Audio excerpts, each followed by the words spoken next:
미국이 완전 뒤집혔습니다. 중국과 러시아가 태평양에서 위협을 가하는 가운데 혼란을 잠재울 놀라운 해답이 한국에서 나왔기 때문입니다. 미국 정부는 너무 당황한 나머지 죄 없는 한국 기술자들을 구금하는 실수까지 저질렀습니다. 하지만 곧 깨달았죠. 한국이야말로 게임을 완전히 바꿔놓을 숨겨진 카드를 가진 나라였다는 것을. 조용히 준비해온 압도적 기술력으로 유럽 강국들을 모두 제치고 세계를 놀라게 한 대한민국. 이제 한국이 진짜 마음먹고 나선다면 그 누구도 예측할 수 없는 상황이 펼쳐질 수 있습니다. 도대체 무슨 일이 벌어진 걸까요? 항상 도움만 받던 나라에게 강대국들이 고개 숙인 진짜 이유. 지금 시작합니다. 저는 로버트 맥클레인입니다. 미 전략사령부에서 28년간 동맹국 전력을 평가해온 분석관이죠. 특히 아시아 지역 군사 기술 평가에서는 그 누구도 제 경험을 따라올 수 없습니다. 한국 같은 이류 국가들의 허풍과 과장은 한 번에 구별해낼 수 있거든요. 2025년 9월 펜타곤 지하 3층 비밀 회의실에서 충격적인 발표가 있었습니다. 나토와 동맹국들의 우주 발사 능력 재점검 보고서가 공개되는 순간이었죠. 20여 명의 고위 관료들이 숨을 죽이고 지켜봤습니다. 당연히 미국이 압도적 1위일 거라 믿었습니다. 영국, 프랑스, 독일이 그 뒤를 따를 거고요. 한국 같은 나라는 아마 10위권 밖에서 맴돌 거라고 확신했죠. 하지만 스크린에 뜬 결과는 완전히 달랐습니다. 대한민국 1위, 발사 성공률 96.8%, 궤도 정확도 90.2%, 연속 신뢰성 95.8%. 숫자는 냉정했고 회의실은 충격으로 얼어붙었습니다. 제가 제일 먼저 입을 열었어요. 이 데이터가 정확한 건가요? 한국이 유럽 강국들을 제쳤다는 게 말이 됩니까? 제임스 워커 국방차관도 믿을 수 없다는 표정이었죠. 검증은 완료됐나? 데이터팀이 단호히 답했습니다. 세 차례 교차 검증 완료했습니다. 오류 없습니다. 저는 코웃음을 쳤습니다. 한국이 영국과 프랑스를 넘어섰다고요? 독일까지 제쳤다고요? 말도 안 되는 소리였어요. 제가 아는 한국은 그런 나라가 아니었습니다. 언제나 미국의 기술 지원에 의존하고 자체 개발은 실패를 거듭하던 나라였거든요. 로켓 하나 제대로 못 쏘던 나라가 갑자기 인류 기술 강국이 됐다는 겁니까? 분명히 어딘가 오류가 있을 겁니다. 저는 확신에 찬 목소리로 말했어요. 한국의 허풍과 과장은 이미 검증된 사실이니까요. 동료들도 고개를 끄덕였습니다. 다들 저와 비슷한 생각이었죠. 한국 같은 후진국이 유럽을 앞선다는 건 상상할 수도 없는 일이었으니까요. 그때 저는 손을 들어 말했습니다. 누군가 직접 확인해야 합니다. 제가 가겠습니다. 한국의 실체를 정확히 파악해서 이 황당한 결과가 얼마나 조작된 건지 밝혀내겠습니다. 회의실에 있던 모든 사람들이 저를 바라봤어요. 28년간 쌓아온 제 전문성을 믿고 있었거든요.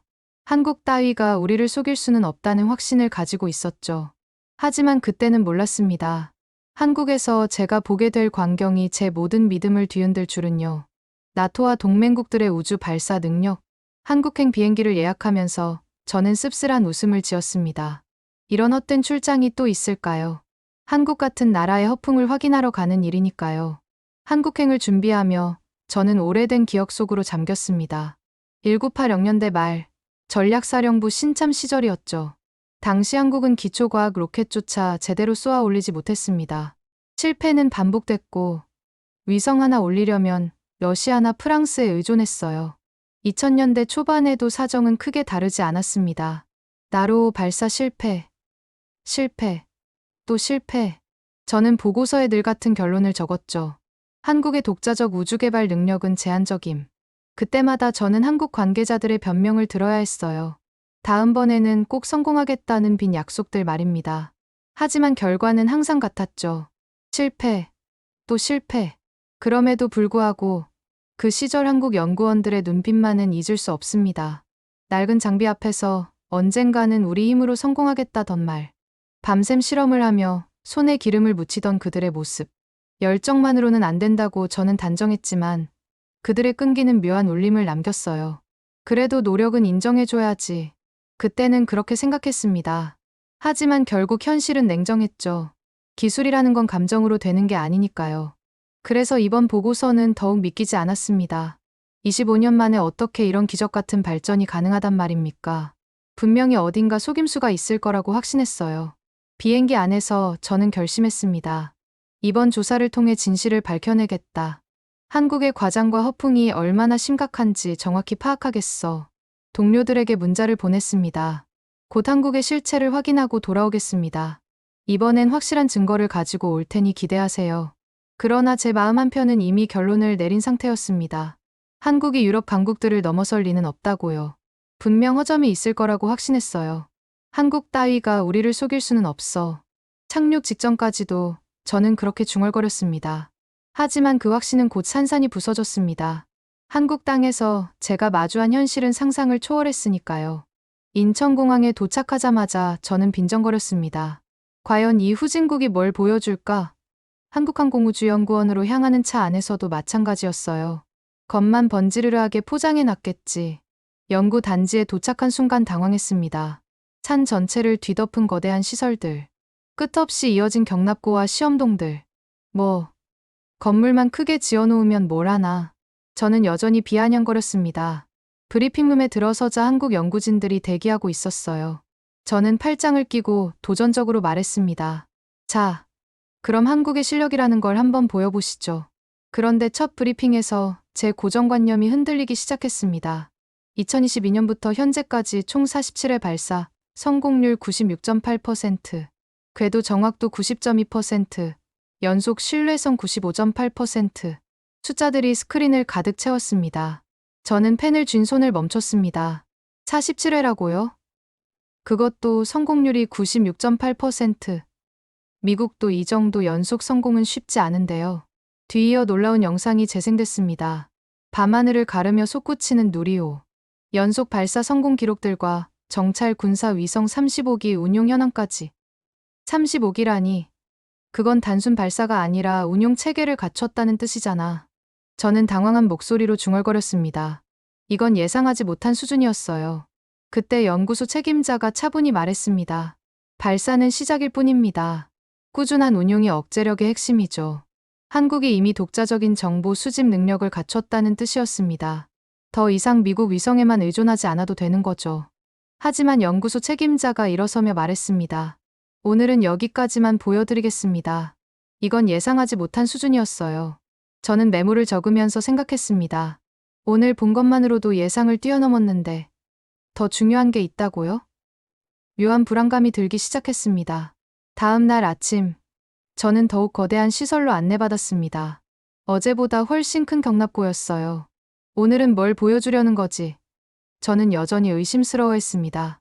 거대한 경납고 문이 천천히 열리자 제 눈앞에 750톤급 차세대 발사체가 서 있었습니다. 누리호의 3배 추력이라고 했죠.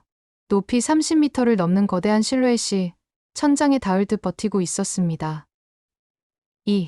이게 뭡니까? 저는 입을 다물지 못했어요. 크기 자체가 압도적이었거든요. 연구소 책임자가 차분하게 설명했습니다. 이건 단순한 위성 발사체가 아닙니다. 민수 군사 겸용 플랫폼이죠. 순간 가슴이 철렁 내려앉았습니다. 군사용 가능성이라는 건 핵 투발 수단과 직결될 수 있으니까요. 한국이 이런 걸 개발하고 있다고요? 민수용으로만 쓸 거 아닙니까? 제가 조심스럽게 물었습니다. 물론입니다. 하지만 기술 자체는 양용성이 있죠. 곧이어 엔진홀로 이동했습니다. 줄지어 서 있는 재사용 가능한 엔진 시제품들. 스페이스X도 고전 중인 분야인데 한국이. 저는 코웃음을 쳤습니다. 또 허풍이겠지. 속으로 중얼거렸어요. 하지만 연구원이 미소 지으며 말을 이었습니다. 직접 보시죠. 순간 테스트 스탠드에서 불꽃이 터졌습니다. 점화, 상승, 정지, 재점화. 데이터 스트림이 실시간으로 뛰어올랐어요. 추력 곡선 안정화 완료. 연료 유량 최적화. AI가 연소 챔버 조건을 자동 보정합니다. 모니터에 떠오른 수치들이 실시간으로 변화했습니다. 재점화 성공률, 안정화 시간, 구조 피로도까지. 모든 데이터가 완벽하게 제어되고 있었어요. 저는 숨을 몰아쉬었습니다. 이건 단순 모방이 아니야. 학습하는 발사체군. 순간 오래전 한국 연구원들의 얼굴이 스쳤습니다. 낡은 실험실에서 언젠가는 성공한다고 외치던 눈빛. 그들의 열정이 이제 재사용 엔진과 차세대 발사체로 살아 움직이고 있었던 겁니다. 제가 그렇게 무시했던 그들이 결국 해낸 거였어요. 연구원이 덧붙였습니다. 하지만 이것도 우리가 준비한 것 중 일부에 불과합니다. 또 그런 말이 나왔네요. 도대체 얼마나 더 숨겨놓은 게 있다는 걸까요? 저는 메모장을 가득 채우며 생각했습니다. 한국을 완전히 잘못 봤나? 하지만 연구원들의 표정을 보니 더 큰 비밀이 남아있는 것 같았습니다. 세 번째 날, 저는 한국이 숨겨온 진짜 비밀과 마주하게 되었습니다. 연구소 회의실에서 연구원들이 두 개의 장비를 꺼내왔습니다. 하나는 미군이 수십 년 동안 독점해온 GPS 수신기, 다른 하나는 한국이 독자적으로 만든 위성왕법 시스템, KPS 수신기였습니다. 그들의 설명은 간단했습니다. 직접 비교해 보시죠. 우리는 야외 실험장으로 이동했습니다. 두 장비를 동시에 켰을 때 결과는 충격적이었습니다. GPS의 오차 범위는 약 3m. 그러나 KPS의 화면에는 0.5m라는 숫자가 찍혔습니다. 단순히 두세 걸음 차이가 아니었습니다. 무려 6배의 정밀도 차이. 제 눈을 의심하지 않을 수 없었습니다. 이게 정말 가능한 건가요? 제가 놀라움 섞인 목소리로 물었습니다. 연구원은 미소를 지으며 대답했습니다. 시뮬레이션으로 보여드리겠습니다. 거대한 스크린에 영상이 나타났습니다. 드론이 복잡한 장애물 사이를 빠르게 누비며 목표물에 접근했습니다. 순간 미사일 모형이 정확히 표적을 타격했습니다. 오차는 불과 1m 이내. 이어 자율주행 차량 테스트가 진행되었습니다. 차량은 도로 중앙을 단 한 번도 벗어나지 않고 매끄럽게 달렸습니다. GPS 기반이라면 최소 35m는 흔들리는데 KPS는 마치 눈금자 위를 달리는 듯 정밀했습니다. 그 순간 연구원이 덧붙였습니다. 현재 동남아시아 7개국, 중동 6개국, 아프리카 4개국, 총 17개국에서 이미 KPS를 사용 중입니다. 순간 등골이 서늘해졌습니다. 저는 군사 분석가로서 누구보다 잘 알고 있었습니다. 좌표, 곧 항법의 주권은 단순한 기술이 아니라 국가의 무기라는 것을. 한국은 이미 미국의 GPS 독점 체제를 뒤흔들고 있던 것입니다. 하지만 진짜 충격은 그 다음이었습니다. 스크린에 등장한 것은 정밀 폭격 시뮬레이션. 무인 전투기가 KPS 신호를 따라 움직이는 표적을 추적했고, 폭탄은 정확히 표적 한가운데 떨어졌습니다. 오차 범위는 단 1m 이내. 순간 저는 속으로 중얼거렸습니다. 이건 단순한 항법 체계가 아니다. 완벽한 무기 시스템이다. 그때 머릿속을 스친 건 40년 전 한국 연구소의 기억이었습니다.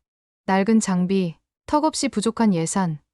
그러나 포기하지 않던 연구원들의 눈빛. 언젠가는 우리도 해낼 겁니다.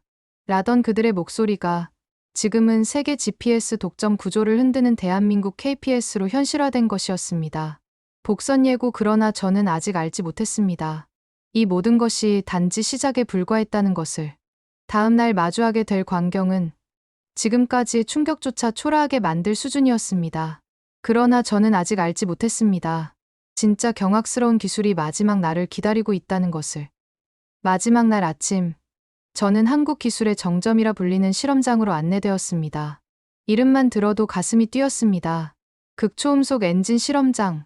방탄유리로 둘러싸인 관제실 안에서 수십 명의 연구원이 긴장된 얼굴로 모니터를 주시하고 있었습니다. 카운트다운 시작합니다. 연구원의 목소리가 울려 퍼졌습니다. 19, 8 카운트다운이 끝나자 순간 하늘이 찢어지는 듯한 굉음과 함께 불길이 솟구쳤습니다. 엔진에서 뿜어져 나온 화염은 오렌지빛과 푸른빛이 뒤섞이며 실험장을 뒤덮었습니다.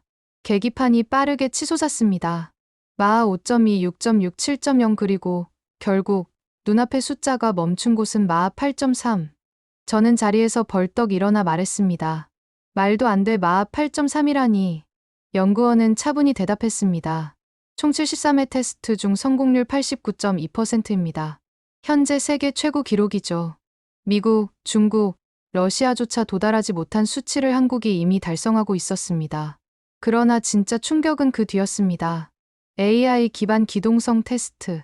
화면 속 비행체가 상상을 초월하는 지그재그 궤도로 날아가며 모든 추적 레이더를 따돌렸습니다.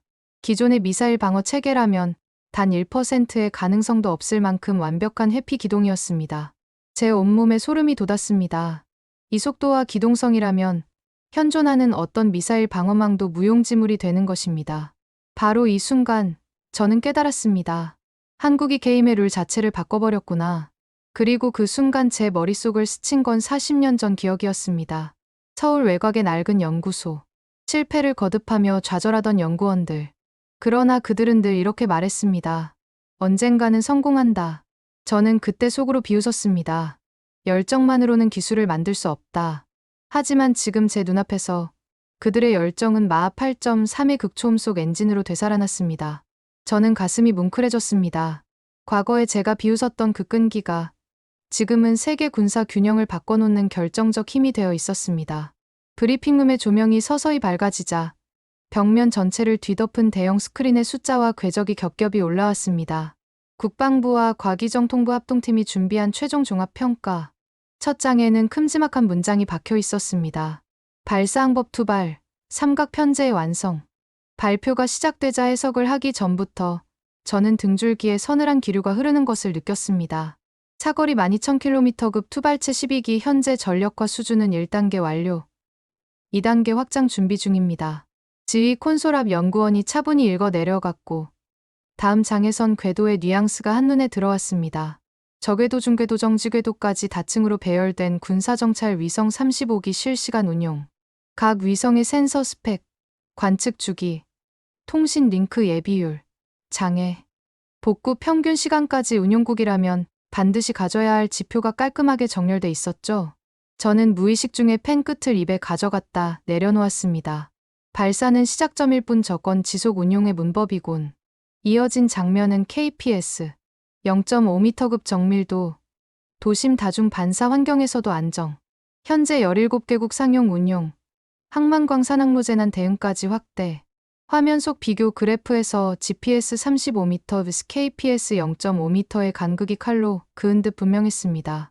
저는 좌표가 곧 주권이라는 사실을 누구보다 잘 압니다.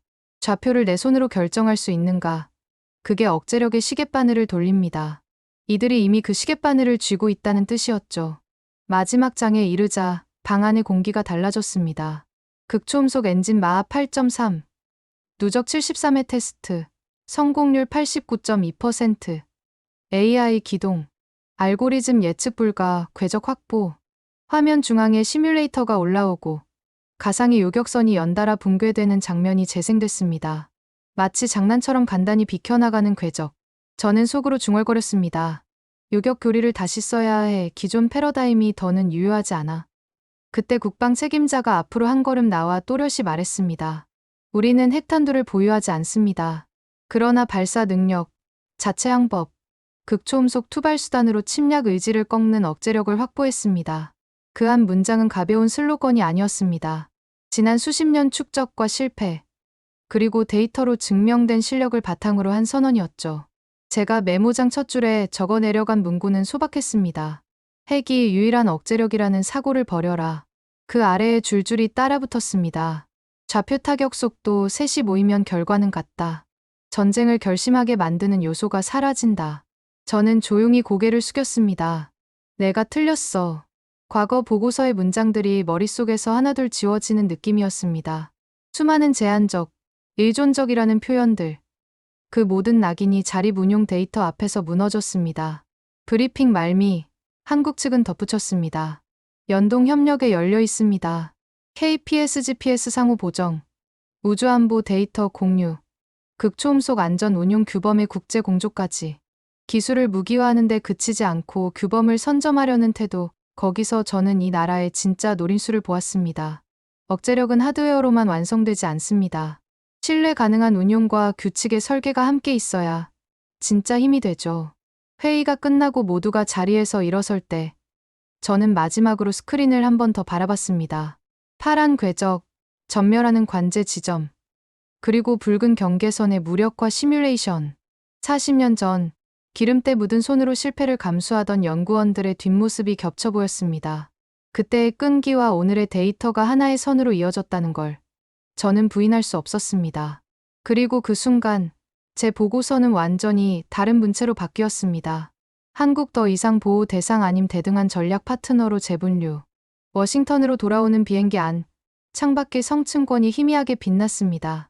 저는 노트북을 펼쳐 마지막 장을 쓰기 시작했습니다. 제목은 간단했습니다. 핵 없는 핵강국, 한국. 그 문장을 쓰고도 한동안 커서가 깜박였습니다. 불편한 자존심이 고개를 들었지만 데이터는 자존심과 흥정하지 않습니다. 펜타곤 긴급회의에서 저는 모든 슬라이드를 처음부터 다시 깔았습니다. 누군가는 초반부터 고개를 저었고 또 다른 누군가는 팔짱을 꼈습니다. 저는 감정의 파도를 건너는 대신 증거의 다리만 건넜습니다. 발사 신뢰성 곡선, KPS 정밀도 분포, 극초음속 회피 궤적의 수학적 근거, 그리고 전쟁 억지의 기대값 변화. 마지막 슬라이드가 넘어가자 회의실은 조용해졌습니다. 한 장성이 낮게 물었습니다. 결론은? 저는 깊게 숨을 들이마시고 단호히 말했습니다. 한국은 핵이 없어도 핵 억제력과 동일한 전략 효과를 창출합니다. 우리는 분류를 고쳐야 합니다. 동맹의 역할과 지위를. 그날 저녁 관련 부처 합동 문서가 신속히 돌았습니다. 대회 메시지는 신중했지만 방향은 분명했습니다. 미한 우주항법극 초음속 분야 전략 파트너십 심화. 저는 마음속에서 한 가지 방어적 본능이 꺼져감을 느꼈습니다. 상대의 성취를 인정하는 것이 우리의 안보를 약화시키는 일은 아니다. 오히려 사실을 인정할 때 더 좋은 전략이 세워집니다. 며칠 뒤 전 세계가 지켜보는 가운데 한국 국방 책임자가 연단에 섰습니다. 대한민국은 핵 대신 평화의 기술을 선택했습니다. 조용하지만 준비된 강국으로 세계 평화에 기여하겠습니다. 그 말은 단지 미사여구가 아니라 지난 수십 년 동안의 축적과 운용으로 증명된 사실의 선언이었습니다. 언론의 헤드라인은 다양했지만 공통의 핵심은 뚜렷했습니다. 핵 없이도 억제력을 증명한 나라, 규범을 선도하는 기술 강국. 저는 그 기사들을 천천히 넘기다가 문득 70여 년 전 흑백 사진 한 장이 떠올랐습니다. 폐허 위에 선 아이와 어머니, 그리고 멈춘 듯한 시간. 그로부터 오늘까지 이 나라는 겸손한 속도로, 끈질긴 정확함으로 결국 새 표준을 만들어냈습니다. 기술의 성취는 종종 소음이 크지만 진짜 강함은 조용합니다. 조용하되 다른 누구도 무시할 수 없는 결과로 말합니다. 한국이 그랬습니다.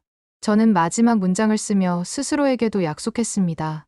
타인의 과거로 현재를 재단하지 말 것. 실패의 기억으로 미래를 묶지 말 것. 한국은 저에게 그 교훈을 가르쳤습니다. 좌표속 도투발 종이 위 공식을 넘어 평화를 지키는 의지와 운용의 품격까지 갖출 때 억제력은 비로소 완성된다는 것을요.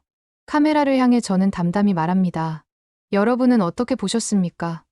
핵무기 없이도 세계 균형을 바꿀 수 있다는 사실 믿으십니까?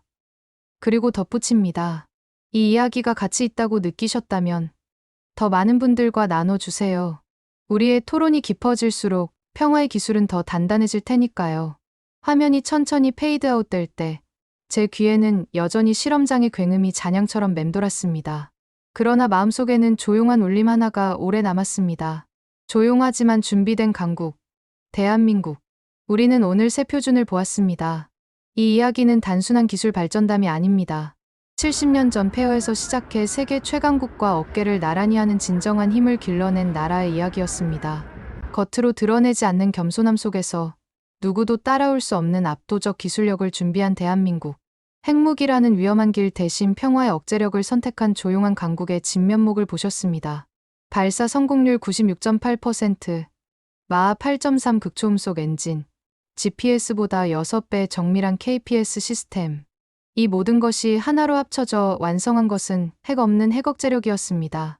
오늘 우리는 새로운 표준을 목격했습니다. 힘은 소음이 아니라 결과로 말한다는 것을. 진정한 강국은 위협이 아니라 평화로 자신을 증명한다는 것을 말입니다. 여러분은 어떻게 보셨나요? 핵무기 없이도 세계 균형을 바꿀 수 있다는 대한민국의 선택, 어떻게 생각하시나요? 댓글로 여러분의 생각을 들려주세요. 그리고 이 이야기가 가치 있다고 느끼셨다면 더 많은 분들과 나눠주시기 바랍니다. 구독과 좋아요는 더 나은 영상을 만드는 가장 큰 힘이 됩니다. 조용하지만 준비된 강국, 대한민국. 우리는 오늘 새로운 미래를 보았습니다. 지금까지 감독누리였습니다. 감사합니다.